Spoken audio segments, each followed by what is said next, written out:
भारत माता की। भारत माता की।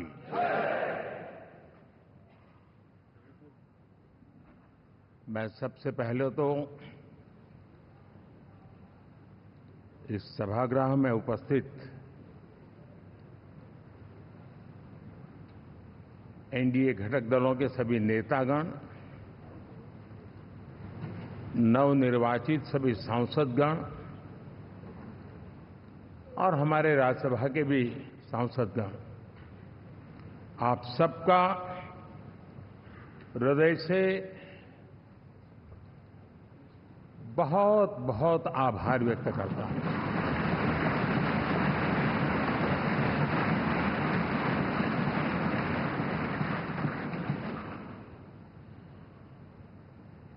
मेरे लिए खुशी की बात है कि इतने बड़े समूह को आज मुझे यहां स्वागत करने का अवसर मिला है।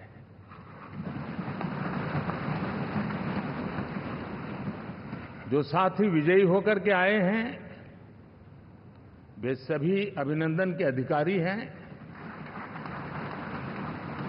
लेकिन जिन लाखों कार्यकर्ताओं ने दिन रात परिश्रम किया है, न उन्होंने दिन देखा न रात देखी, और इतनी भयंकर गर्मी में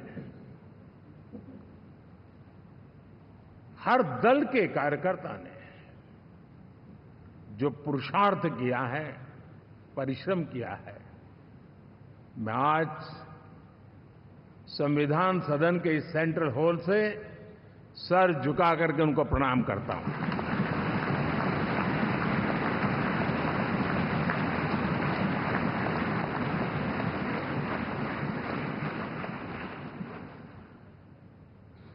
साथियों, मेरा बहुत सौभाग्य है कि एनडीए के नेता के रूप में आप सब साथियों ने सर्वसम्मति से चुन करके मुझे एक नया दायित्व दिया है, और इसके लिए मैं आपका बहुत बहुत आभारी हूं।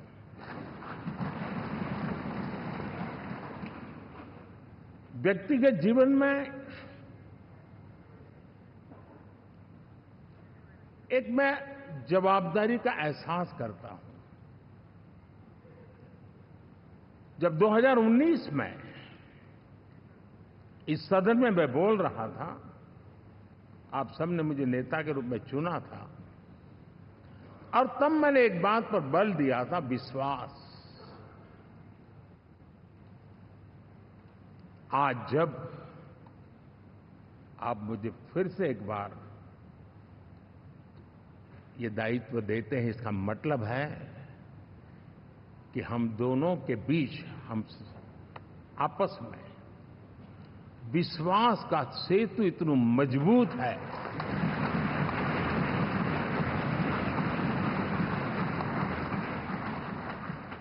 ये अटूट रिश्ता विश्वास की मजबूत धरातल पर है, और ये सबसे बड़ी पूंजी होता है। और इसलिए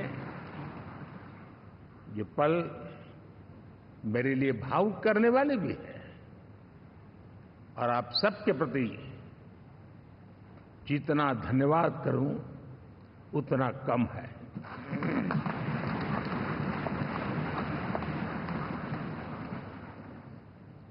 साथियों,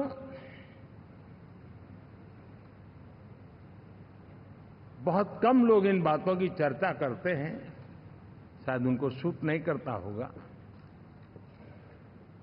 लेकिन हिंदुस्तान के इतने महान लोकतंत्र की ताकत देखिए कि एनडीए आज देश में 22 राज्यों में लोगों ने उनको सरकार बना करके सेवा करने का मौका दिया।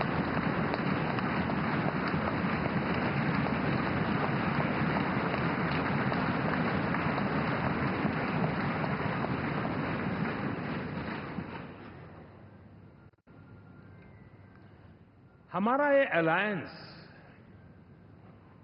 सच्चे अर्थ में भारत की असली जो स्पिरिट है, जो भारत का आत्मा है, भारत की जड़ों में जो रचा बसा है, उसका एक अर्थ में प्रतिबिंब है।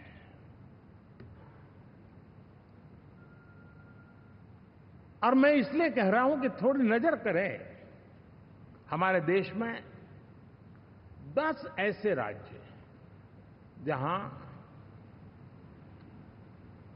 हमारे आदिवासी बंधुओं की संख्या प्रभावी रूप से है, निर्णायक रूप से है, जहां इस आबादी आदिवासियों की ज्यादा है, ऐसे 10 राज्यों में से 7 राज्यों में एनडीए सेवा कर रहा है।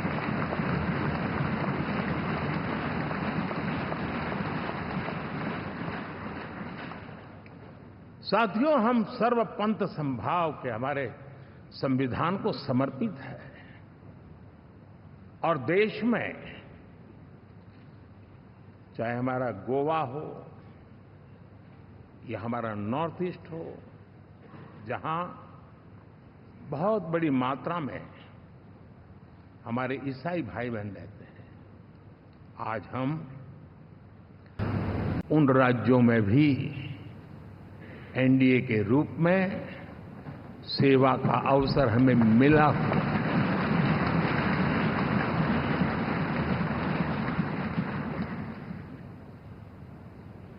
साथियों, प्री पोल अलायंस हिंदुस्तान के राजनीतिक इतिहास में और हिंदुस्तान की राजनीति में गठबंधन के इतिहास में प्री पोल अलायंस इतना सफल कभी भी नहीं हुआ है जितना कि एनडीए हुआ है।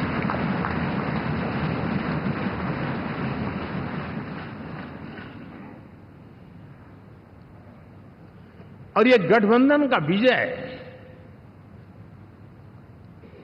हमने बहुमत हासिल किया है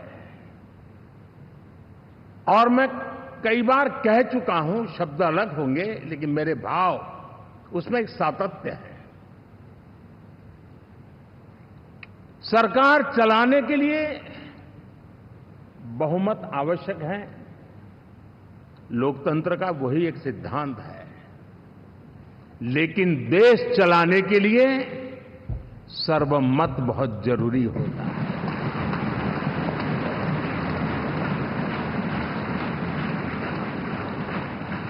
और मैं आज देशवासियों को यहां से विश्वास दिलाना चाहता हूं कि आपने जिस प्रकार से हमें बहुमत देकर के सरकार चलाने का सौभाग्य दिया है, ये हम सबका दायित्व है कि हम सर्वमत का निरंतर प्रयास करेंगे और देश को आगे ले जाने के लिए हम कोई कोर कसर नहीं छोड़ेंगे।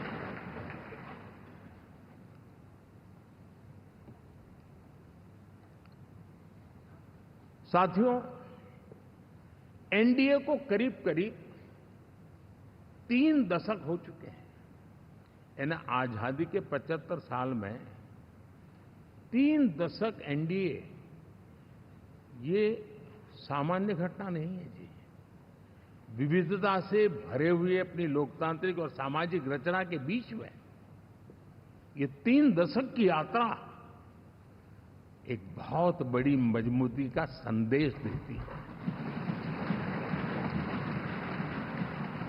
और मैं आज बड़े गर्व के साथ कहता हूं कि किसी एक समय वो था कि संगठन के कार्यकर्ता के रूप में इस अलायंस का हिस्सा था, व्यवस्थाओं से जुड़ा रहता था और आज सदन में बैठ करके आपके साथ काम करते करते मेरा भी नाता इससे 30 साल का रहा है और मैं कह सकता हूं, हकीकतों के तथ्यों के आधार पर कह सकता हूं, ये सबसे सफल अलायंस है।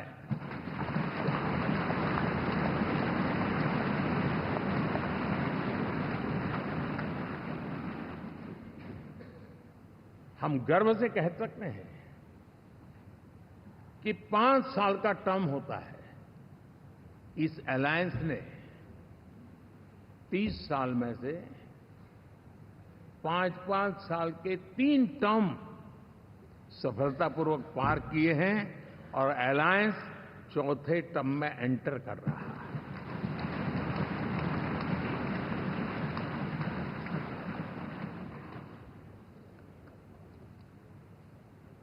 साथियों, इस बात को जो राजनीति के विशेषज्ञ हैं, अगर मुक्त मन से, मुक्त मन शब्द बहुत महत्व का है, वे सोचेंगे तो पाएंगे कि एनडीए ये सत्ता प्राप्त करने का या सरकार चलाने का कुछ दलों का जमावड़ा नहीं है।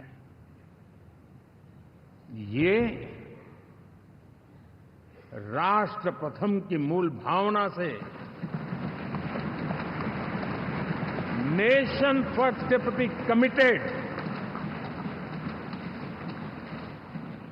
वैसा ये समूह है।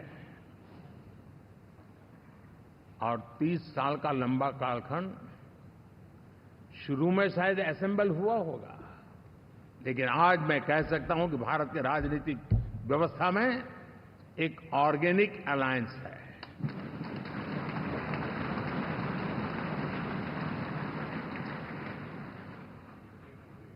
और ये मूल्य श्रद्धेय अटल बिहारी वाजपेयी, श्री प्रकाश सिंह जी बादल, श्री बाला साहब ठाकरे, श्री जॉर्ज फर्नांडिस, श्री शरद यादव, अनगिनत नाम मैं कह सकता हूं। इन लोगों ने जिस बीज को बोया था, वो आज भारत की जनता ने विश्वास का सिंचन कर करके उस बीज को वटवृक्ष बना दिया है।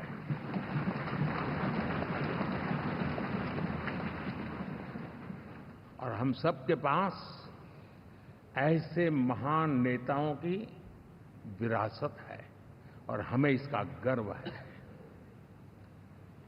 बीते 10 वर्षों में हमने एनडीए की उसी विरासत, उसी मूल्यों को लेकर के निरंतर आगे बढ़ने का और देश को आगे बढ़ाने का प्रयास किया है। जैसे मैंने कहा, मुक्त मन से राजनीति के विश्लेषक अगर विश्लेषण करेंगे तो देखेंगे कि एनडीए का जो लोग दिखते हैं ना, उसमें एक कॉमन चीज नजर आती है और वो है गुड गवर्नेंस।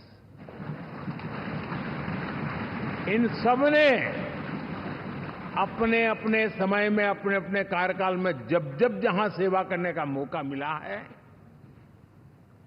गुड गवर्नेंस इस देश को दिया है। और इस प्रकार से एनडीए एक प्रकार से,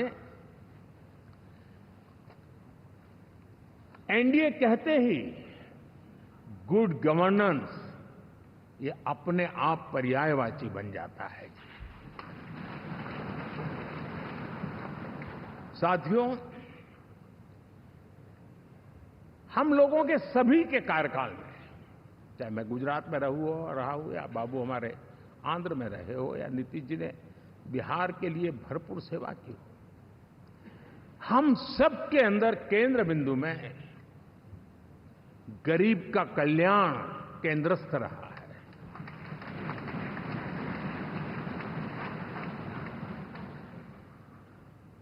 और देश ने एनडीए के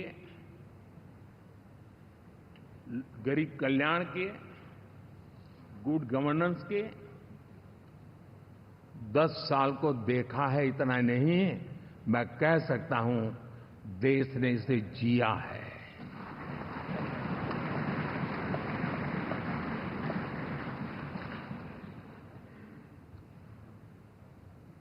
जनता जनार्दन ने सरकार क्या होती है, सरकार क्यों होती है, सरकार किसके लिए होती है, सरकार कैसे काम करती है, इसको पहली बार अनुभव किया है। वरना जनता और सरकारों के बीच में एक खाई की व्यवस्था ही बनी हुई थी। हमने उसको पाठ दिया है। हमने सबका प्रयास का मंत्र देश को नई ऊंचाई पर ले जाने के लिए चरितार्थ करके देखा है। साथियों, एनडीए सरकार में हम अगले 10 साल में, मैं बहुत जिम्मेवारी के साथ कह रहा हूं, अगले 10 साल में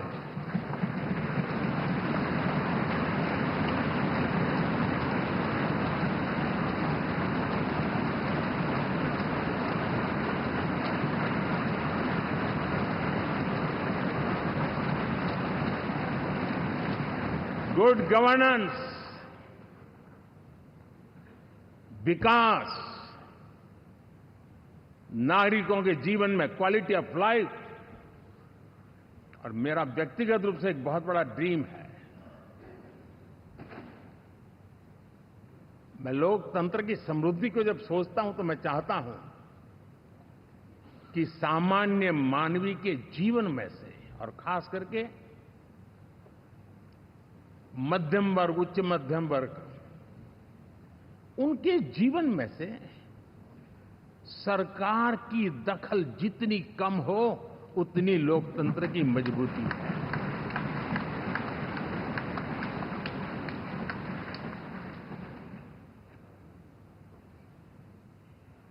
और आज के टेक्नोलॉजी के युग में बहुत आसानी से हम, वरना एक दिन में 10 काम हो तो 10 अलग अलग वो सारी चीजें मांगेंगे। हम बदलाव चाहते हैं। गुड गवर्नेंस का ये भी एक महत्वपूर्ण पहलू है। लेकिन हम विकास का नया अध्याय लिखेंगे, गुड गवर्नेंस का नया अध्याय लिखेंगे, जनता जनार्दन की भागीदारी का नया अध्याय लिखेंगे, और सब मिलकर के विकसित भारत के सपने को साकार करके रहेंगे।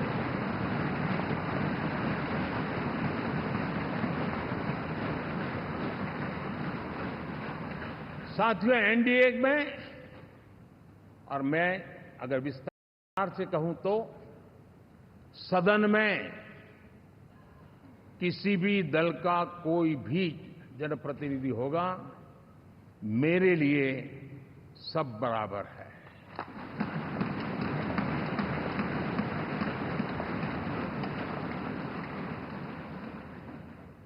जब मैं सबका प्रयास की बात करता हूं तो मैं सदन में भी, चाहे वो लोकसभा हो या राज्यसभा हो, हमारे लिए सब बराबर है। और यही एक भाव है जिसके कारण 30 साल से एनडीए अलायंस मजबूती के साथ आगे बढ़ा है। अपना पराया कुछ नहीं है। सबको गले लगाने में हमें कभी कोई कमी नहीं रखी है। उसी का परिणाम है कि जनता का विश्वास भी जीत पाते हैं। साथियों, हमने 2024 में जिस टीम भावना से काम किया है और ग्रासरूट लेवल पे किया है, सिर्फ फोटो ऑप करना, नेता मिलकर के हाथ हिलाएं और फिर तुम्हारे रास्ते में मेरे रास्ते, ऐसा नहीं। ग्रासरूट लेवल तक सबने मिल करके ये जो काम किया है, और उसी ने हमें ऑर्गेनिक अलायंस का सामर्थ्य दिया है।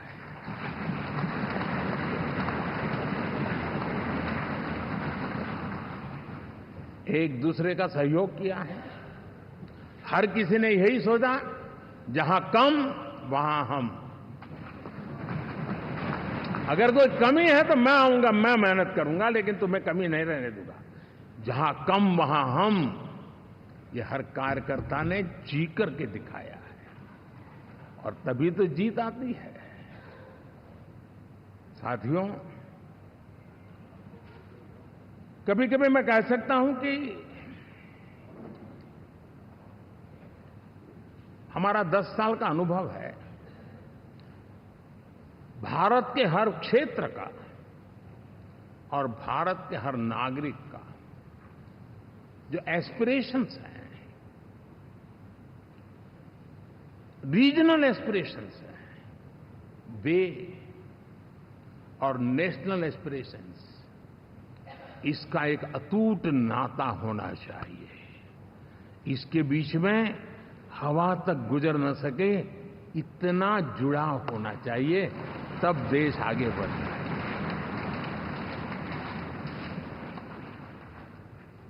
साथियों, इस चुनाव में मैं कुछ उल्लेख जरूर करना चाहूंगा जो मेरी नजरिए से मैंने देखा है। दक्षिण भारत में एनडीए ने एक नई राजनीति की नींव मजबूत की है।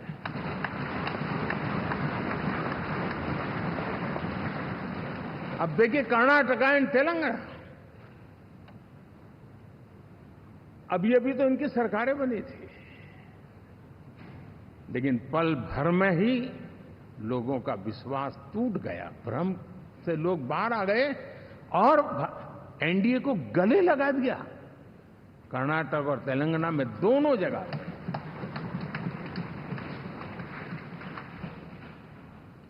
साथियों, तमिलनाडु, मैं तमिलनाडु की टीम को भी बधाई देना चाहूंगा, और वहां हमारा एनडीए समूह बहुत बड़ा भी है, और कईयों को पता था कि हम एक साथ एक सीट नहीं लड़ा पाएंगे, लेकिन इस लड़ाई में हम साथ रहेंगे। और मैंने बहुत से एनडीए के साथी तमिलनाडु में ऐसे हैं कि जिनका कोई उम्मीदवार नहीं था, लेकिन इस झंडे को ऊंचा रखने के लिए वो जी जान से जुटे थे। और इसलिए आज तमिलनाडु में भले हम सीट नहीं जीत पाए, लेकिन जिस तेजी से एनडीए का वोट शेयर बढ़ा है, वो साफ साफ संदेश दे रहा है कल में क्या लिखा हुआ है।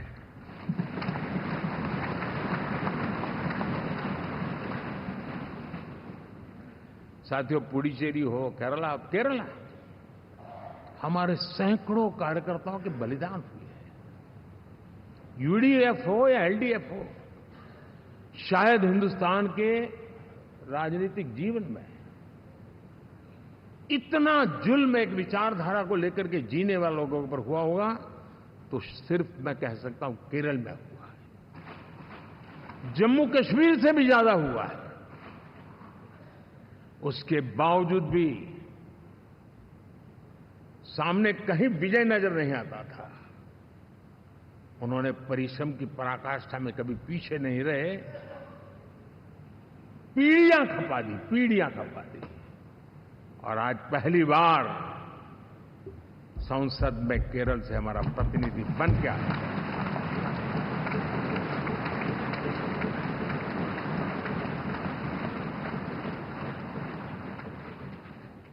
साथियों, अरुणाचल में हमने लगातार, हमारी सरकार बनती रही है और भारी समर्थन से बनती है। सिक्किम में भी हमारे एनडीए की सरकार करीब क्लीन स्वीप के साथ, अरुणाचल क्लीन स्वीप। आंध्र, मैं अबू बाबू को पूछ रहा था, बोले हिस्टोरिकली ये सबसे हाईएस्ट विक्ट्री है।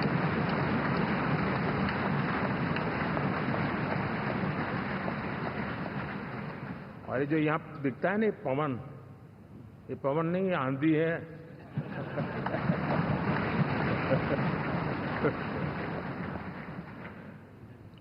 आंध्र ने इतना बड़ा हमारे प्रति जनमत दिया है।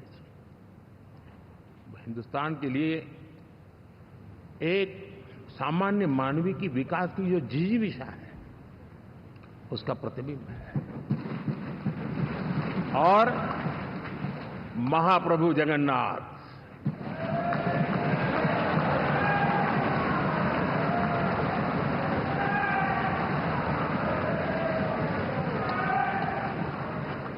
और मैंने अनुभव किया हमेशा।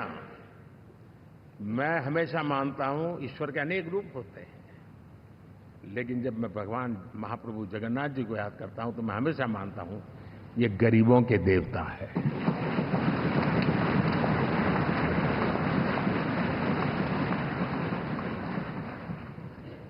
और वहां जो क्रांति रूप परिणाम आया है, मैं इसे एक रिवॉल्यूशन देख रहा हूं। और मैं इसके साथ कह सकता हूं कि विकसित भारत का हमारा जो सपना है, आने वाले 25 वर्ष, पहले मैंने 10 साल कहा था, या मैं 25 साल कह रहा हूं, आने वाले 25 साल महाप्रभु जगन्नाथ जी की कृपा से उड़ीसा देश की विकास यात्रा के ग्रोथ इंजन पैकी एक होगा।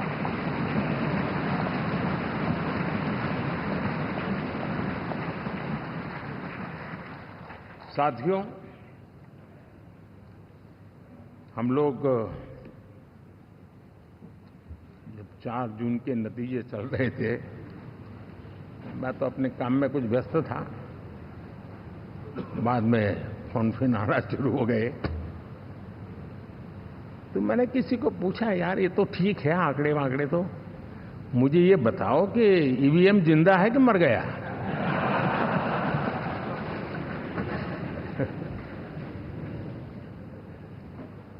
क्योंकि ये लोग तय करके बैठे थे कि भारत के लोकतंत्र और लोकतंत्र की प्रक्रिया के प्रति विश्वास ही लोगों का उठ जाए, और लगातार ईवीएम को गाली देना। और मुझे तो लगता था कि शायद इस बार वो ईवीएम की अर्थी का जुलूस निकालेंगे, लेकिन 4 जून शाम आते आते उनको ताले लग गए, ईवीएम ने उनको चुप कर दिया। ये ताकत है भारत के लोकतंत्र की, ये ताकत है भारत की निष्पक्षता की, ये भारत की ताकत है भारत के चुनावी तंत्र की, चुनाव आयोग की। और मैं मानता हूं कि ये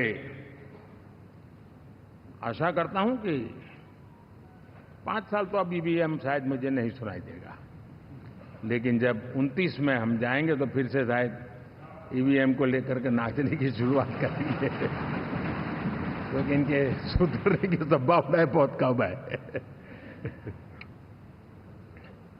आप देखिए, चुनाव के समय मैंने पहली बार देखा, शायद हर तीसरे दिन इलेक्शन कमीशन के काम में रुकावट आए, इसके लिए सुप्रीम कोर्ट के दरवाजे खटखटाए गए, भांति भांति की एप्लीकेशन, और एक ही टोली थी। और लोकतंत्र के प्रति जिनका भरोभार अविश्वास है, ऐसे लोग सुप्रीम कोर्ट का उपयोग करते हुए कैसे रुकावट डाले, इसका निरंतर प्रयास करते रहे। और चुनाव आयोग की ताकत का एक बड़ा हिस्सा अदालतों में, इस पीक अवर्स में, चुनाव के पीक अवर्स में, यानी कितनी निराशा लेकर के ये लोग मैदान में आए थे कि उन्होंने पूरा हमला उसी इंस्टीट्यूट पे लगा दो ताकि चुनाव के कोई भी परिणाम आए, हम दुनिया के सामने भारत को भी बदनाम कर लें। ये षड्यंत्र का हिस्सा था दोस्तों, और कभी भी देश उनको माफ नहीं करेगा। साथियों, इंडी गठबंधन वाले जब ईवीएम का विरोध करते हैं तो मैं सिर्फ एक चुनाव के रूप में नहीं देख रहा। मैं मानता हूं ये लोग मन से पिछली शताब्दी के सोच वाले लोग हैं। वे टेक्नोलॉजी को हम महत्व न समझते हैं, न टेक्नोलॉजी स्वीकार करने को तैयार है। और ये सिर्फ ईवीएम में दिखाई दिया ऐसा नहीं, यूपीआई में दिखाया। जब हमने कहा कि हिंदुस्तान के लोग डिजिटल ट्रांजैक्शन करेंगे, फिनटेक की दुनिया में आज हिंदुस्तान का नाम हो गया, मानने को तैयार नहीं। आधार आज देश की एक पहचान बना है। मैं तो देख रहा हूं कि मुझे कई देश कहते हैं कि हमें आधार की पद्धति से आगे बढ़ना है, आप कैसे मदद कर सकते हैं। उस आधार को रोकने के लिए सुप्रीम कोर्ट में बार बार जाकर के परेशानियां पैदा की। यानी मूलतः ये प्रगति के विरोधी, आधुनिकता के विरोधी, टेक्नोलॉजी के विरोधी इंडी अलायंस हमने देखा है। साथियों, इस देश के लिए ये भी चिंता का विषय है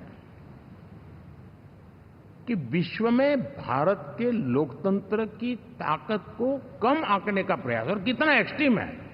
मैं दुनिया में ढोल पीट रहा हूं कि हम मदर ऑफ डेमोक्रेसी है, और ये दुनिया में जाकर के बता रहे नहीं हमारे देश में तो डेमोक्रेसी जैसा कुछ नहीं, कि वो मोदी बैठ गया है, वो एक चाय बेचने वाला यहां पहुंच कैसे गया, कुछ तो गड़बड़ की होगी। ये जो इनकी मनस्थिति है जी,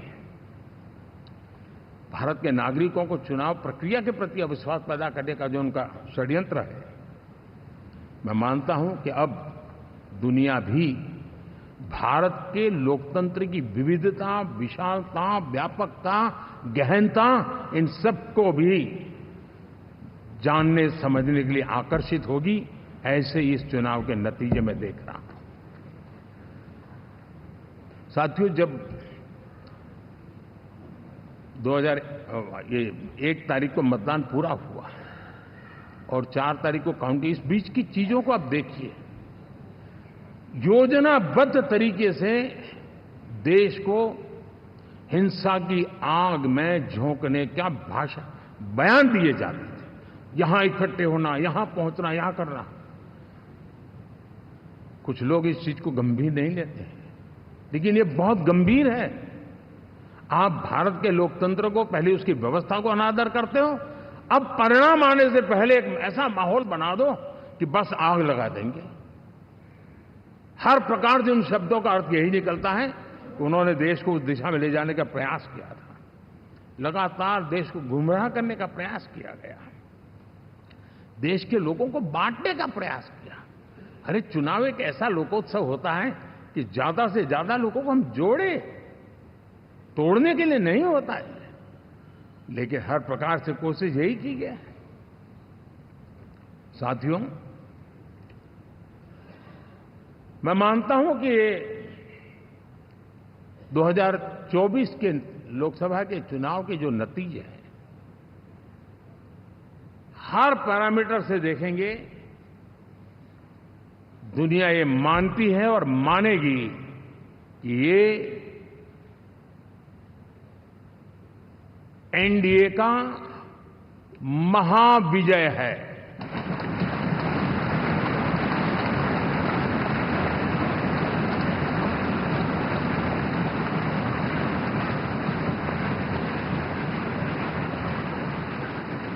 और आपने देखा 2 दिन कैसा चला, जैसे हम तो हार चुके हैं, गए। सब चारों तरफ यही दिखता था, क्योंकि उनको अपने कार्यकर्ताओं का मोरल हाई करने के लिए ऐसे काल्पनिक परेड ये करने पड़ रहे हैं। और साथियों, गठबंधन के इतिहास में अगर आंकड़ों के हिसाब से देखें तो ये सबसे मजबूत गठबंधन की सरकार है।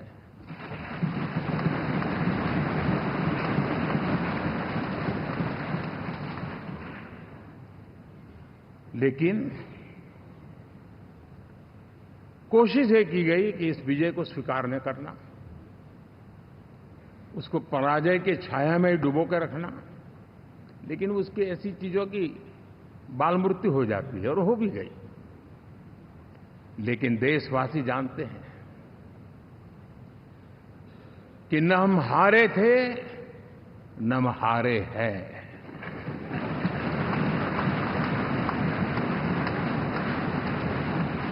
लेकिन 4 तारीख के बाद हमारा जो व्यवहार रहा है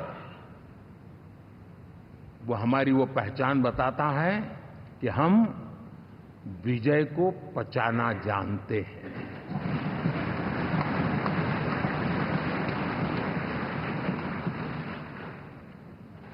हमारे संस्कार ऐसे हैं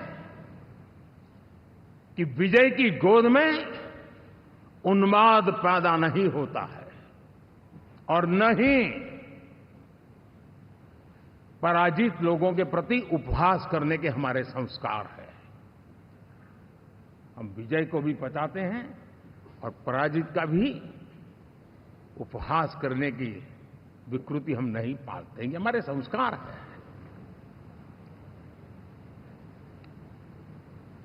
अब किसी भी बालक को पूछो कि भाई लोकसभा के चुनाव के पहले सरकार किसकी थी, तो कहेगा एनडीए। 24 के नतीजों के बाद सरकार किसकी बनी, एनडीए। फिर हारे कहां से भाई? पहले भी एनडीए थी, आज भी एनडीए और कल भी एनडीए है।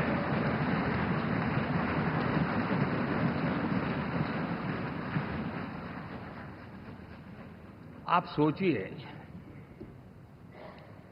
10 साल बाद भी कांग्रेस 100 के आंकड़े को नहीं छू पाई।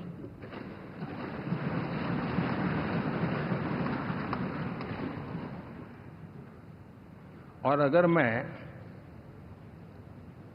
14, 19 और 24 3 चुनावों को जोड़ करके कहूं, कांग्रेस के 3 चुनाव जोड़ूं, तो इन 3 चुनावों में जितनी सीटें मिली है उससे ज्यादा हमें इस चुनाव में मिली है।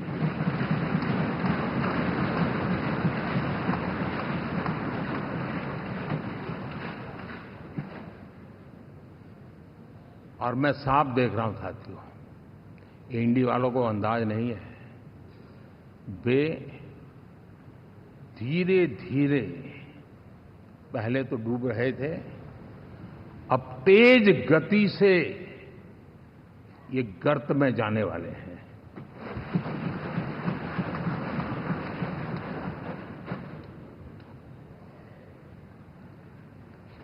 साथियों,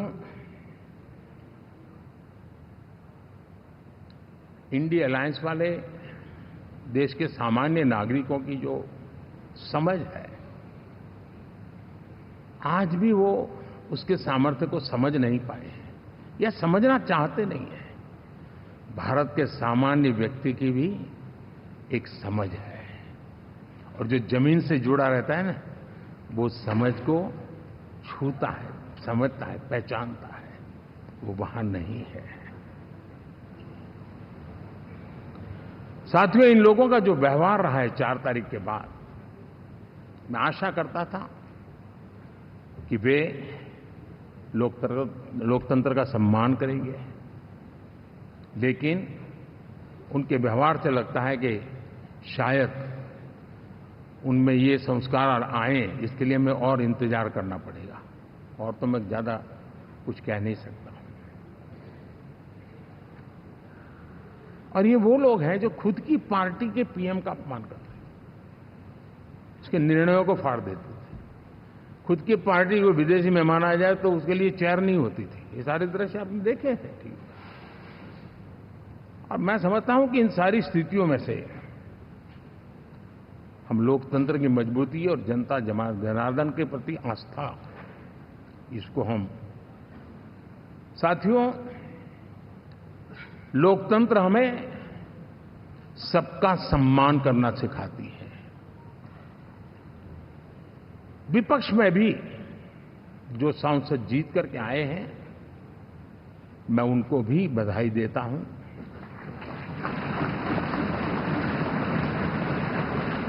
और मैं पिछले 10 वर्ष में एक चीज मिस कर रहा था कि debate, participation, quality of debate मैं मिस कर रहा हूं। लेकिन मैं आशा करता हूं कि अब इस नया जो सदन बना है वो कमी मुझे खलेगी नहीं। शायद हमारे साथी भी राष्ट्रहित की नीयत के साथ सदन में आएंगे और भले वो विपक्ष में बैठे होंगे, लेकिन राष्ट्र के विपक्ष में नहीं है, हमारे विपक्ष में है। राष्ट्र में तो हम सब एक ही दिशा में हैं।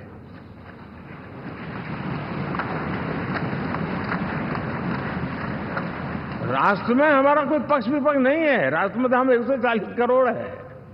और मैं आशा करता हूं कि वो राष्ट्र हित की भावना को लेकर के सदन में आएंगे और सदन को समृद्धि देने में वे कुछ न कुछ योगदान करेंगे। साथियों, 24 का जनादेश एक बात को बार बार मजबूती दे रहा है, बार बार मजबूती दे रहा है कि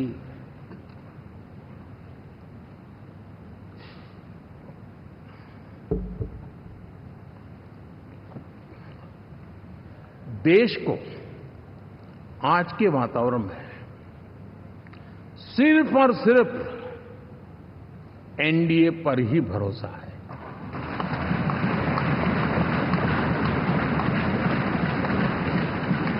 और जब इतना अटूट विश्वास है, इतना भरोसा है, तो स्वाभाविक है देश की अपेक्षाएं भी बढ़ेगी। और मैं इसे अच्छा मानता हूं और हम सबका कर्तव्य भी मानता हूं। और इन अपेक्षाओं को पूर्ण करने के लिए, और मैंने पहले भी कहा था कि जो 10 वर्ष हमने काम किया है वो तो ट्रेलर है।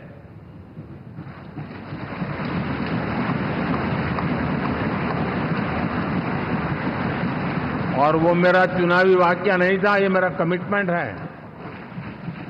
हमें और तेजी से, और विस्तार से, और तेज गति से देश के आकांक्षाओं को पूर्ण करने में रत्ती भर भी विलंब नहीं करना है।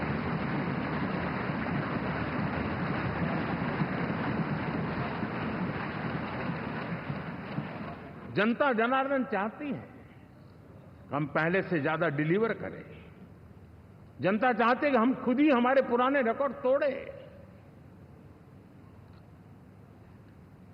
और मैं साथियों एक तरफ एनडीए रखूं, दूसरी तरफ भारत के लोगों के सपने और संकल्पों को रखूं, तो मैं कहूंगा NDA, new India, develop India, aspirational India.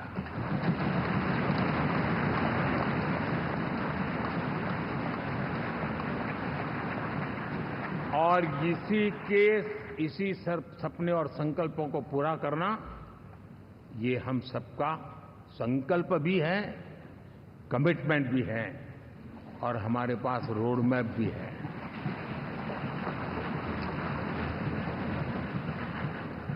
साथियों, एनडीए ने हमेशा करप्शन फ्री, रिफॉर्म ओरिएंटेड, स्थिर सरकार देश को दी है। जब जब हमें अवसर मिला हम लोगों ने काम किया है। उसके सामने कांग्रेस नेतृत्व वाली यूपीए, अब उन्होंने पुरानी अपनी छवि सुधारने के लिए नाम बदल दिया, लेकिन पहचान घोटालों की है। आए दिन घोटाले, यही पहचान रही है। और नाम बदलने के बावजूद भी देश उनके घोटालों को नहीं भुला है, उनको नकारा है।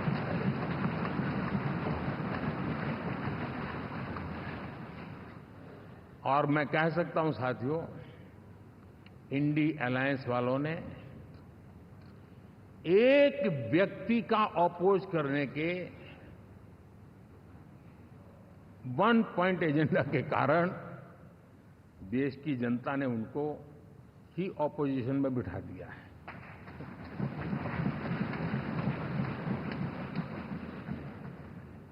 एनडीए विकसित भारत, इस संकल्प को लेकर के चुनाव में गया था। देश के लिए सकारात्मक सोच को लेकर के गया था। देश की युवा शक्ति के सामर्थ्य को समझ करके नए अवसरों को लेकर के देश को आगे बढ़ने की बात लेकर के गया था। जबकि हमारे सामने जो लोग थे वो भ्रम फैलाना, झूठ फैलाना, यही गुमराह करने वाले काम यही करते रहे थे। अब एनडीए और उनका देखें, इवन नामांकन में जाएंगे तो भी आपको देखेगा उनका चुनाव प्रचार, उनका नामांकन, हम लोगों का एक एक दृश्य देख लीजिए और उनका एक एक दृश्य देखिए, कितना बड़ा अंतर है। हर चीज में उनका कैरेक्टर दिखाई देता है। और क्या रहा, फोटो ऑप के लिए तो उन्होंने अलायंस घोषित कर दिया, लेकिन कितने ही राज्यों में वो आपस में लड़ते रहे हैं, चुनावी जंग में एक दूसरे की पीठ में छुरा भोंकते रहे हैं। कभी उन्होंने कहा कि ये तो हमारा वैचारिक अलायंस है, वो विचार लेवल पर ठीक है, बाकी नीचे तो हमारा अपना हम तैयार करेंगे। और अब फिर उन्होंने कहा कि भाई हम तो सीट के आधार पर अलायंस करेंगे, टोटल न भी करें, ये भी खेल खेला। और अभी अभी तो चुनाव पूरा शुरू कर दिया कि ये तो हमारा अलायंस लोकसभा के चुनाव के लिए ही था, बाद में नहीं है, ये भी शुरू कर दिया। यानी मैंने बहुत पहले कहा था कि आप देख लेना 4 जून के बाद बिखराव शुरू हो जाएगा, और वो शुरू हो चुका है। इसका मतलब ये हुआ कि वो सिर्फ और सिर्फ सत्ता सुख के लिए एक दूसरे का साथ देने की कोशिश करते थे, लेकिन उनमें उनका अगर स्वार्थ निश्चित होता तो साथ देना, वरना नहीं देना, ये कैरेक्टर था। साथियों, ये लोग कितने ही बड़े झूठे बोलते रहे हैं। और आप देखिए, चुनाव के समय उन्होंने देश के सामान्य नागरिक को गुमराह करने के लिए जो पर्चियां बांटी कि ये देंगे और वो देंगे और टिकना देंगे, फलाना देंगे, 2 दिन से मैं देख रहा हूं कि कांग्रेस के दफ्तरों पर लोग कतार लगा के खड़े हैं कि ये पर्ची है, 1 लाख रुपया कहां है, लाओ भाई, मांग रहे हैं लोग। यानी आपने जनता जनार्दन की आंखों में कैसा उनको भ्रमित किया, कैसी आंख में धूल झोंक दी कि वो बेचारा सामान्य नागरिक मान के चलता था, हाँ भाई 4 जून के बाद रुपया मिल जाएगा, इसलिए वो जाके खड़ा रह गया।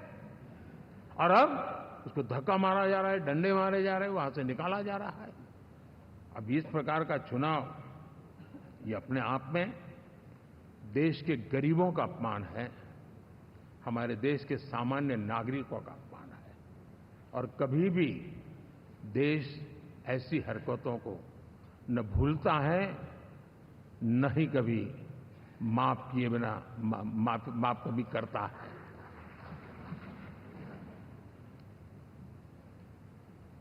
साथियों, हमारे लिए संतोष की बात है कि हम एक कमिटमेंट से काम कर रहे हैं। 10 साल में हमने 25 करोड़ गरीबों को गरीबी से बाहर निकाला है।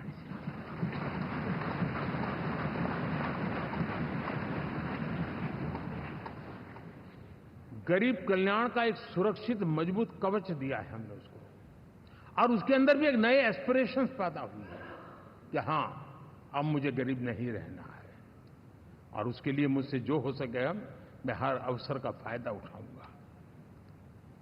3 करोड़ गरीबों को घर, ये ऐसे कहने का आंकड़ा नहीं है जी, कितनी मेहनत पड़ती है मुझे मालूम है, लेकिन हम सफलतापूर्वक इसको कर पाए हैं। 4 करोड़ लोगों को दे चुके हैं, 3 करोड़ का हम संकल्प लेकर के आज से आगे बढ़ेंगे।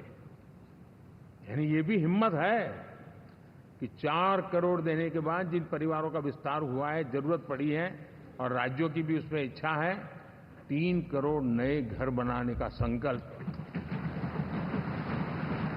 70 वर्ष की आयु से ऊपर के व्यक्तियों को, नागरिकों को 5 लाख रुपए तक इलाज के लिए मुफ्त इलाज की व्यवस्था। मुद्रा योजना के तहत हमारे नौजवानों को कारोबार के लिए 20 लाख तक की उनकी बैंक से उनको लोन मिले, इसकी व्यवस्था। ये मैं समझता हूं कि वायदा हमारे तीसरे कार्यकाल की गारंटियां, सब मैं अभी बताता नहीं हूं, लेकिन इन गारंटियों के प्रति हम कमिटेड हैं और उसे पूर्ण करने के लिए हम कोई कमी नहीं रखेंगे। साथियों, गरीब का सशक्तिकरण और मिडिल क्लास को सुविधा, ये हमारी प्राथमिकता है। क्योंकि मध्यम वर्ग अब इस देश का एक बहुत बड़ा चालक बल है। भारत की ग्रोथ स्टोरी में ये ऐसे ऐसे नए फोर्सेस मैं देख रहा हूं जो हमारी बहुत बड़ी शक्ति बनने वाले हैं, और इसलिए हम उस पर भी उतना ही, और मिडिल क्लास की बचत कैसे बढ़े, सेविंग कैसे बने, उसके लिए, उसके क्वालिटी ऑफ लाइफ के लिए हम क्या कर सकते हैं, हमारी योजनाओं का विस्तार कैसे किया जाए, हमारे नीति नियमों में बदलाव कैसे किया जाए, उस पर भी हम आने वाले दिनों में काम चाहते हैं। साथियों, पंचायत से पार्लियामेंट तक हमारी नारी शक्ति की सक्रिय भागीदारी, ये हमारा कमिटमेंट है। और हमने हमारे पिछले कार्यकाल में नारी शक्ति वंदन अधिनियम करके उस बात को हमने आगे बढ़ाया है। और वो दिन दूर नहीं होगा जब हमारे सदन में बहुत बड़ी तादाद में हमारी माताएं बहनें देश का नेतृत्व करती हुई दिखाई देगी।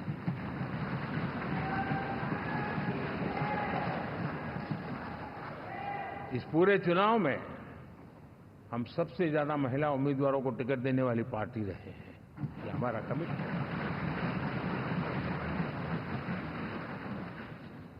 हमारी महिला सांसदों को जो आशीर्वाद देश की जनता ने दिया है, मैं इसके लिए विशेष रूप से उनका आभार व्यक्त करता हूं। और साथियों, आपने देखा होगा G20 समिट में दुनिया के सामने एक विषय लेकर के हम बड़े आग्रह से गए हैं, और वो है empowerment of women, development of women. इन सारी बातों को तो हम परिचित हैं। हमने एक नया शिफ्ट किया है और हम G20 समिट से भी इसको आगे बढ़ा रहे हैं, विमेन लेड डेवलपमेंट।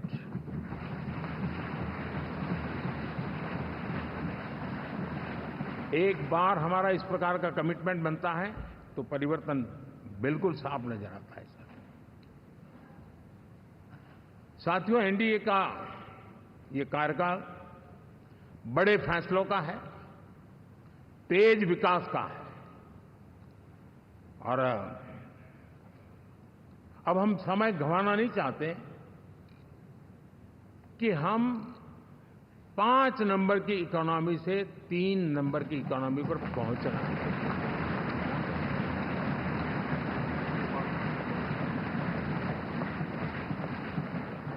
और ये खाली 5 और 3 का आंकड़ा नहीं है, उसके कारण जो अर्थव्यवस्था का कद बन जाता है, वो सामान्य मानवी की आशा आकांक्षाओं को पूरी करने के लिए सरलता बढ़ जाती है। देश के लिए जो जरूरतें हैं वो आराम से पूरी करने का सामर्थ्य बन जाता है, और इसलिए हम उस दिशा में बड़ी कोशिश करके आगे बढ़ना चाहते हैं। राज्यों का सहयोग भी उसमें उतना ही महत्वपूर्ण है, और भारत के संविधान ने हमें जिस प्रकार का दिशा निर्देश किया है कोऑपरेटिव फेडरलिज्म का, लेकिन मैंने उसमें आग्रह रखा है कॉम्पिटिटिव कोऑपरेटिव फेडरलिज्म।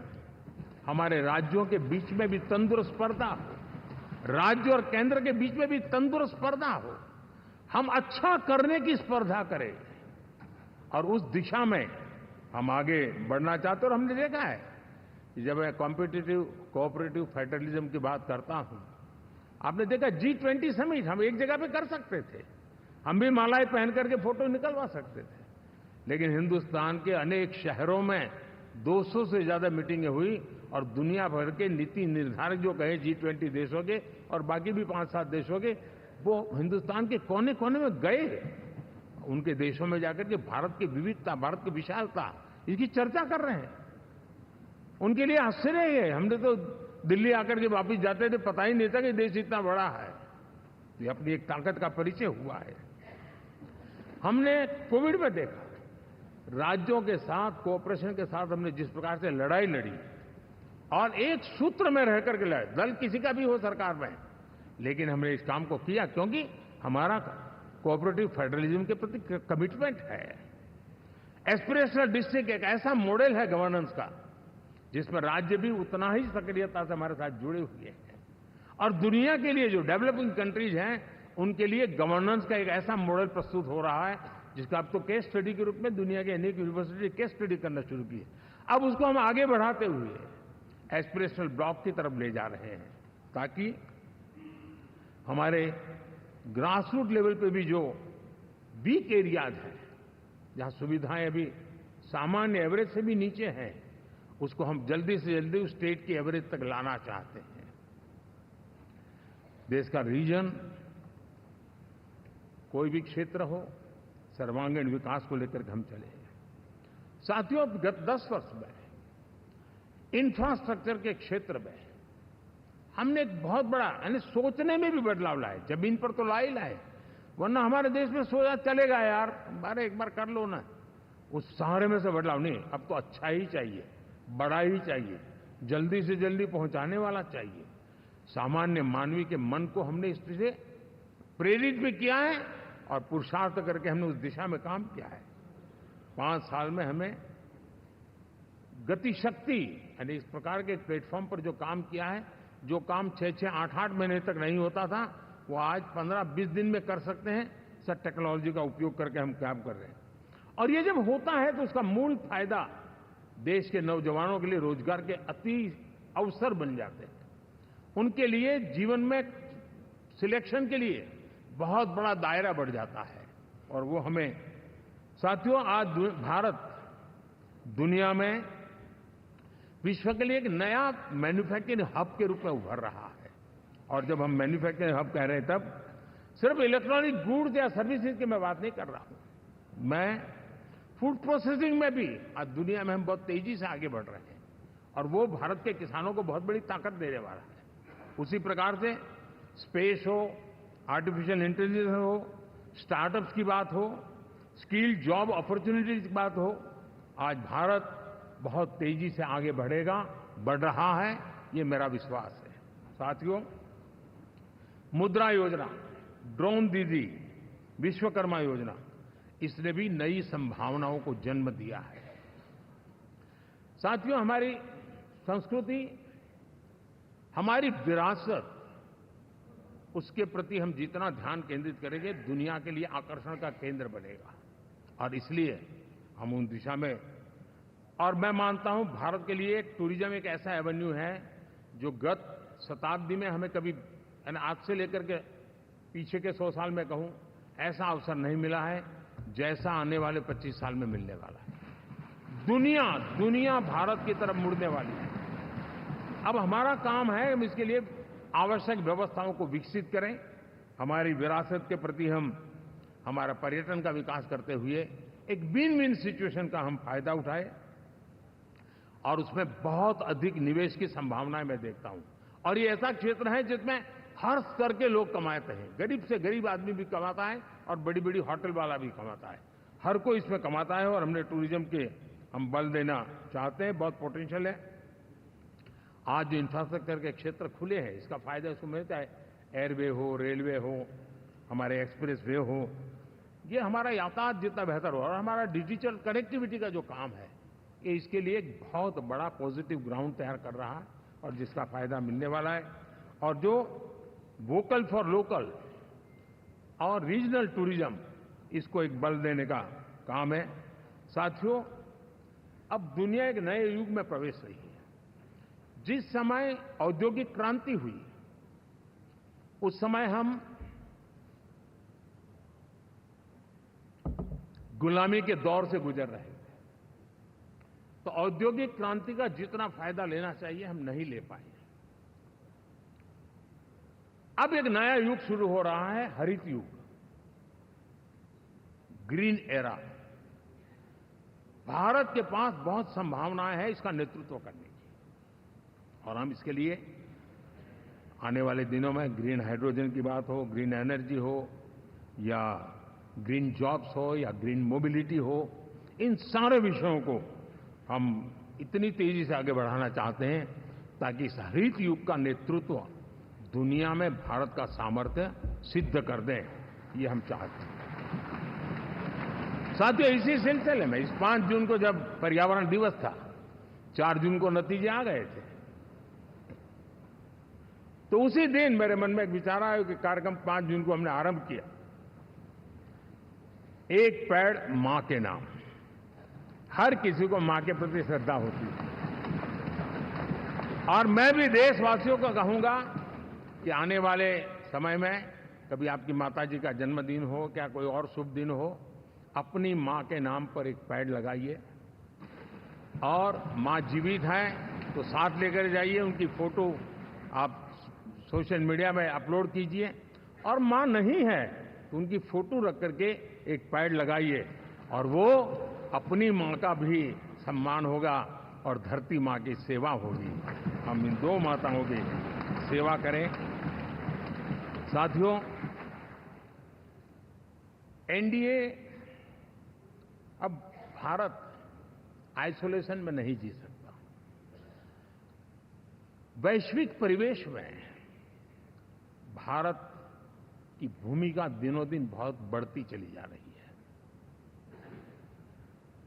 2014 में जब एनडीए की सरकार बनी, पूरे विश्व में उसी एक पल से ही एक नया जिज्ञासा पैदा हुई, थोड़ी आशा के संकेत उनको नजर आने लगे, और फिर उस बदलाव बहुत बड़ा तेजी से आया। और पिछले 10 वर्ष में भारत ने जिन कामों को बढ़ लिया है, आज भारत की छवि विश्व बंधु की बन चुकी है। दोस्तों, विश्व हमें एक बंधु के रूप में स्वीकार कर रहा है, और जब दुनिया हमें विश्व बंधु के रूप में स्वीकारती है तो हमारी वैश्विक जिम्मेवारियों को भी हमने हमारे आने वाले रोड मैप में महत्व देना ही होगा। और भारत की सफल विदेश नीति ने अच्छे परिणाम भी दिए हैं। हमने हर संकट को उस प्रकार से हैंडल किया जिस प्रकार से मानवीय मूल्यों को हमने प्राथमिकता दी। उसका परिणाम है कि सामान्य मानवी के मन में ये विश्व बंधु वाला भाव बहुत मजबूत हुआ, और भारत का सेवा भाव का जो कैरेक्टर है उसको विश्व ने पहचाना है। चाहे यूक्रेन का संकट हो, चाहे अफगानिस्तान का संकट हो, हर हमारे लोगों को बचाना हो, हमने किसी भी में हमने कोई कमी नहीं रखी है। और साथियों, ये क्षमता के कारण भारत में निवेश की संभावनाएं बहुत बढ़ने वाली है। मैं राज्यों से भी कहूंगा कि आप प्रगतिशील नीतियां बनाकर रेडी रहिए। विश्व आज आपके आंगन पे दरवाजे पर दस्तक दे रहा है, और जो राज्य ज्यादा स्पष्ट नीतियों के साथ आएगा, जो राज्य उन कंपनियां विदेशी आने वाले लोगों को ठीक से हैंडल करेगा, उसको बेनिफिट मिलने ही वाला है। और भारत ने जो नीतियां बनाई है, भारत ने जो वातावरण बनाया है, उसका लाभ भारत के हर राज्य को मिलना चाहिए, और उस दिशा में हम तेजी से काम करना चाहते हैं। साथियों, हमने G20 समिट में देखा है, दुनिया का भारत के प्रति नजरिया बदला है। जो लोग इन चीजों को माइन्यूटली देखते होंगे उनको पता होगा कि G20 एक प्रकार से कई संकटों से गुजर रहा था। उतार चढ़ाव आते रहते थे, बिखराव भी नजर आ रहा था, लेकिन भारत में G20 आने के बाद नए प्राण से भर गया है, नया सामर्थ्य आ गया है। और ये भारत की ताकत है कि उसने पूरे विश्व को जोड़ने में G20 के माध्यम से बहुत बड़ा काम किया है। और उसके इन दिनों भी जो परिणाम आए, इसके बाद मेरा काफी समय विदेश के सरकारों से फोन अभिनंदन स्वीकार करने में गया, और शायद मैं 2014 में 19 में भी ऐसा अनुभव नहीं था जितना इस बार फ्लो है। दुनिया के करीब करीब, अब नाम ले, उसने भारत को शुभेच्छा व्यक्त की है या बात करने की कोशिश की है। यानी ये वैश्विक जो हमारा ताकत है उसका परिचय करवा रहा है, और उसके कारण मैं मानता हूं कि विश्व में हमारा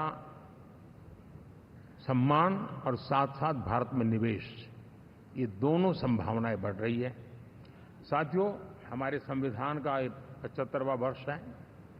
हम चाहते हैं कि संविधान हमारी संवैधानिक संस्थाओं का संरक्षण भर इसके मात्र के लिए है, ऐसा नहीं, कोई अदालत में धाराओं का उपयोग करके काम करने के लिए नहीं है। ये एक हमारी भावना है, हमारा स्पिरिट है और हमें इस 75 साल को ऐसे मनाना है ताकि हम संविधान के स्पिरिट को जन जन तक पहुंचाएं। हर जन को संविधान की जो भावना है, कर्तव्य की भावना है, अनेक बात ऐसे इस बात है, उन सब प्रति समर्पण उसका बढ़े, उस दिशा में हम काम करना चाहते हैं। साथियों, छत्रपति शिवाजी महाराज के राज्याभिषेक के 350 वर्ष के उत्सव में देश आज रंगा हुआ है और हमारे लिए सबसे बड़ी प्रेरणा है क्योंकि उसमें राष्ट्र प्रथम की भावना है। छत्रपति शिवाजी महाराज को याद करते ही राष्ट्र प्रथम की भावना हमें मजबूती देती है और इसलिए हम देश में इसी एजेंडा को आगे रखते हुए और जब इसी समय 350 साल का पर्व आया है तो हमें अपनी पॉलिसी और परफॉर्मेंस और सामान्य मानवीय का जीवन बेहतर करना है, उसमें जरा भी विलंब नहीं करना है। साथियों, विकास की सारी तैयारियां, रोड मैप लेकर को हम चलेंगे ही, चल रहे हैं, लेकिन साथ साथ हम नए नए सांसद आए हैं, कुछ पुराने सांसद हैं, कुछ ज्यादा अनुभवी सांसद भी हैं। आप देखते हैं कि इन दिनों पिछले 2 दिन से आप टीवी पे देखते होंगे, एक भी सच्चाई मुझे उसमें नजर नहीं आई। कोई ये कह रहा है, कोई वो कह रहा था, सब मैंने कहा भी जरा पूछो तो ये जानकारी लाते कहां से, गपगोले चला रहे, किसी के खाते में कुछ भी डाल करके चल रहा है। मतलब ये थोड़े दिन, क्योंकि 10 साल से ऐसे अवसर नहीं मिले हैं तो शायद ये उबाल जरा ज्यादा रहेगा, लेकिन आप मान के चलिए जी, ऐसे लोग कोई पहुंचेंगे, बस साहब मेरा अच्छा संबंध है, मंत्री में आपका नंबर कर सकता हूं, आया, हमें भी पता नहीं होता यार, हो सकता है मिनिस्टर बनने का ही रास्ता होगा तो हम भी गलती से उसका हाथ पकड़ लेते हैं और वो पता नहीं वो किस खाई में डुबो देता है। कभी कभी तो शायद अब तो टेक्नोलॉजी ऐसी है कि हो सकता है मेरे सिग्नेचर से कोई लिस्ट बाहर निकल जाए कि ये मंत्री बन गए, हो सकता है कोई बुद्धिमान डिपार्टमेंट भी बांट दे। तो आजकल कई लोग सरकार बनाने में लगे हुए हैं, मंत्री पद बांट रहे हैं, पद बांट रहे हैं, व्यवस्था बांट रहे हैं। मैं आपसे आग्रहपूर्वक कहता हूं, और जो मोदी को जानते हैं, ये सारे प्रयास निरर्थक है वे।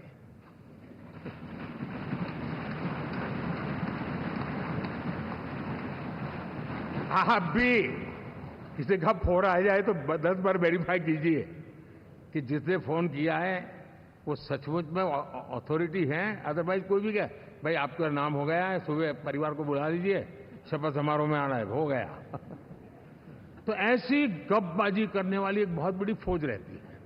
कुछ लोग आदतन करते रहते हैं, कुछ लोगों को मजाक आती है लेकर, और कुछ लोग बदइरादे से करते हैं। मेरा सभी सांसदों से आग्रह है कि हम इन सारे षड्यंत्रों का शिकार न बने। दूसरा, हमारे जो इंडिया अलायंस वालों ने इस चुनाव में फेक न्यूज में एक्सपर्टाइज कर लिया, डबल पीएचडी कर लिया उन्होंने, वो शायद इसका भरपूर उपयोग करेंगे। हम कृपा करके इन चीजों से दूर रहें, अफवाहों से दूर रहें। ये जो टीम बैठी है वो अनुभवी टीम है, मुझे भी सही सलाह देने वाली टीम है, और इसलिए टीम मिलकर के बहुत सही निर्णय करने वाली है। कृपा करके ब्रेकिंग न्यूज के आधार पर देश चलेगा नहीं, ये मान के चलिए।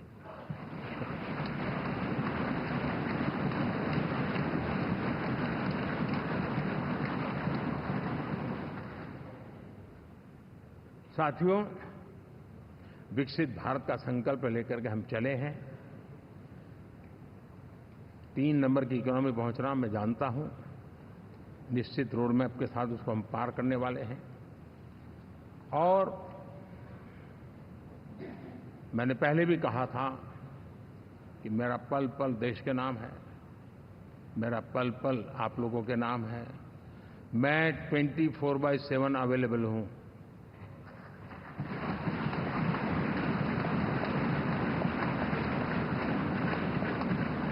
हमें मिलकर के देश को आगे बढ़ाना है।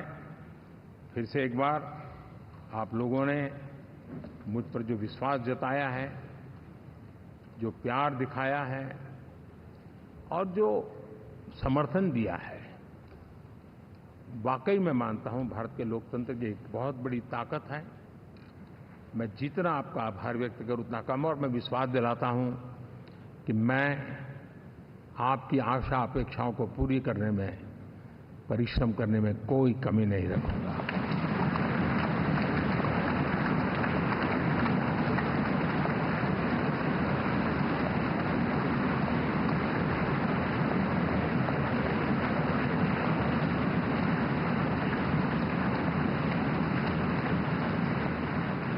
मेरे लिए जन्म सिर्फ और सिर्फ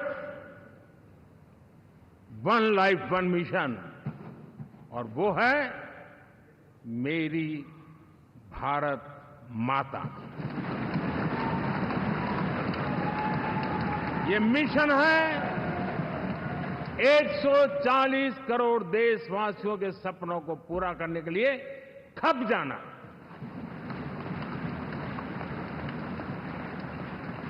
ये मिशन है 140 करोड़ देशवासियों को हजार साल की मुसीबतों से जो गुजरी हुई पीढ़ी दर पीढ़ी है, उसे मुक्ति दिला करके सम्मान के साथ विश्व में मेरा हर देशवासी दुनिया उसे देखे तो उसका मन कर जाए, काश ये हिंदुस्तान का है, अरे नजर मिल जाए तो अच्छा होगा। ये मैं स्थिति पैदा करना चाहता हूं। उसका मन लालायित होना चाहिए, हिंदुस्तानी है, अरे यार जरा हाथ मिला लूं, कुछ एनर्जी मुझे भी आ जाए। मैं देश को इस ऊंचाई पे ले जाना चाहता हूं। और साथियों, मुझे पक्का विश्वास है आपका साथ, आपका सहयोग, आपका अनुभव बहुत बड़े परिणामों की संभावनाएं लेकर के आया है। लोकसभा का ये गठन उन सभी आकांक्षाओं को पूरा करेगा। मैं फिर एक बार आप सबका हृदय से बहुत बहुत धन्यवाद करता हूं।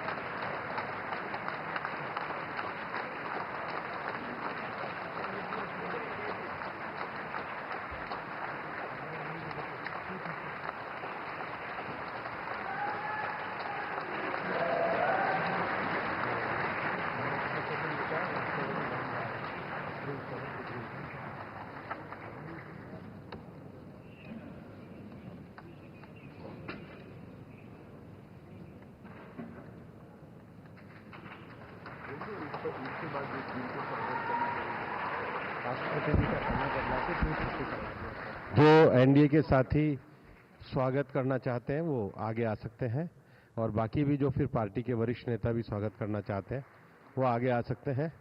एनडीए के वरिष्ठ नेता राष्ट्रपति भवन की ओर भी इसके बाद जाएंगे।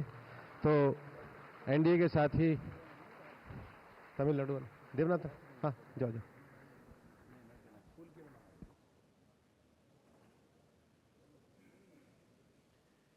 एनडीए के साथी या वरिष्ठ नेता जो स्वागत के लिए आए हैं वो एक आगे धीरे धीरे जा सकते हैं।